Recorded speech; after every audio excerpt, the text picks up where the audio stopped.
Bismillahirrahmanirrahim. Assalamualaikum warahmatullahi wabarakatuh.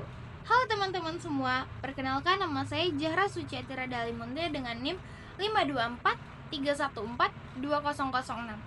Saya dari kelas A, Prodi Pendidikan Tata Boga, jurusan Pendidikan Kesejahteraan Keluarga, Fakultas Teknik, angkatan tahun 2024. Di sini saya akan memaparkan atau menjelaskan kembali dari pertemuan pertama hingga pertemuan ke-8 dengan mata kuliah Etika Profesi dan Pendidikan, dan saya akan menceritakan bagaimana pengalaman saya selama saya berkuliah. Baiklah, untuk mempersingkat waktu, langsung saja saya akan menjelaskan apa sih itu pengertian etika.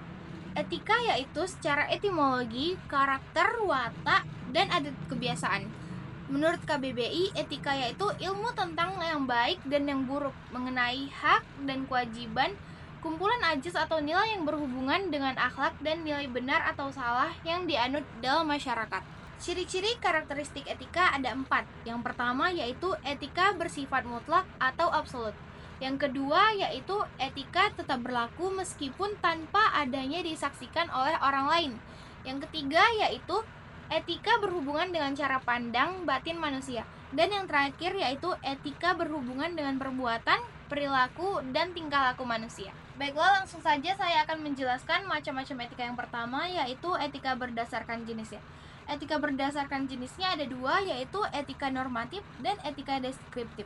Etika normatif yaitu jenis etika yang berusaha menentukan dan menetapkan berbagai perilaku, perbuatan, sikap ideal yang seharusnya yang dimiliki oleh setiap individu. Sedangkan etika deskriptif memiliki pengertian yaitu jenis etika yang berusaha memandang perilaku dan sikap individu serta apa yang individu itu kejar di dalam hidup atas perkara yang memiliki nilai. Yang kedua yaitu etika berdasarkan cakupannya. Etika berdasarkan cakupannya ada etika khusus dan etika umum. Etika khusus merupakan jenis etika yang menjadi suatu implementasi dari prinsip atau asas moral di dalam kehidupan individu secara khusus.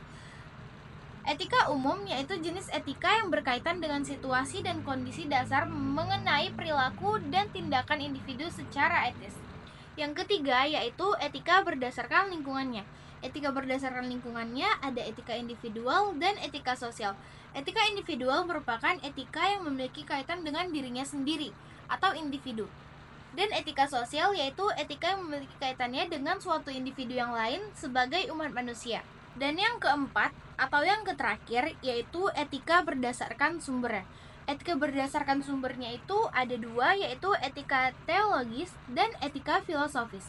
Etika teologis merupakan jenis etika yang berhubungan dengan agama juga kepercayaan suatu individu tanpa adanya batasan suatu agama tertentu. Sementara etika filosofis yaitu jenis etika yang lahir dari kegiatan berpikir atau berfilsafat yang dilakukan oleh individu dan termasuk dalam bagian filosofis.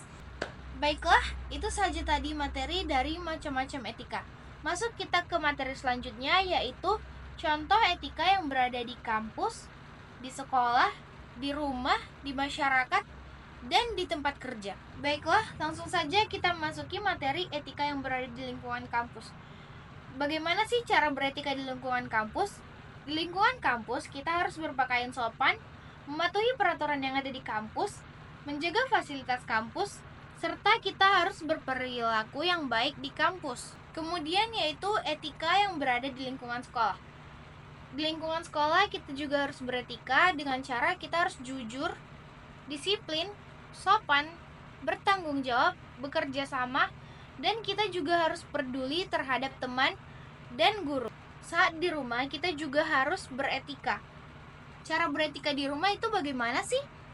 Cara beretika di rumah, kita harus saling menghormati, membantu pekerjaan rumah tangga, menjaga kebersihan dan kerapian rumah tangga, dan menghargai privasi anggota keluarga. Kemudian yaitu etika pergaulan di lingkungan masyarakat. Contoh etika pergaulan di lingkungan masyarakat, kita harus menjaga ketertiban, menghormati tetangga, berbicara dengan sopan santun, menciptakan kehidupan sosial yang damai. Selanjutnya yaitu etika pergaulan di lingkungan kerja. Bagaimana sih cara beretika di lingkungan kerja? Kita harus ngapain aja sih di lingkungan kerja? Saya akan menjawab pertanyaannya. Kita di lingkungan kerja itu kita harus bertanggung jawab dalam hal pekerjaan. kita juga harus tepat waktu, serta kita juga harus menjaga profesionalisme diri kita sendiri. Dan yang terakhir yaitu etika pergaulan teman sebaya dan penggunaan media sosial.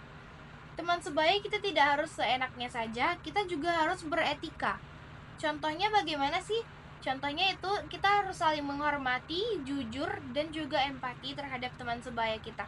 Dan mengenai penggunaan media sosial, kita harus menggunakan bahasa yang sopan dan santun agar tidak terjadi hal-hal yang tidak kita inginkan. Baiklah, itu saja tadi penjelasan dari pertemuan pertama hingga pertemuan ke-8 dari saya. Baiklah, langsung saja saya akan menceritakan bagaimana sih pengalaman saya selama kuliah di Unimed.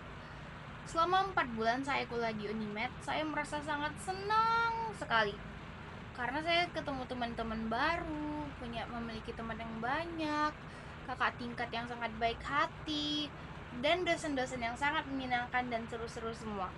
Baiklah, mungkin hanya itu saja yang dapat saya sampaikan. Lebih dan kurangnya saya mohon maaf. Pada Ibu dosen pengampu, Ibu Siti Susanti, saya berterima kasih banyak. Dan kepada Bapak Karl, Bapak keren. Sekian dari saya. Assalamualaikum warahmatullahi wabarakatuh.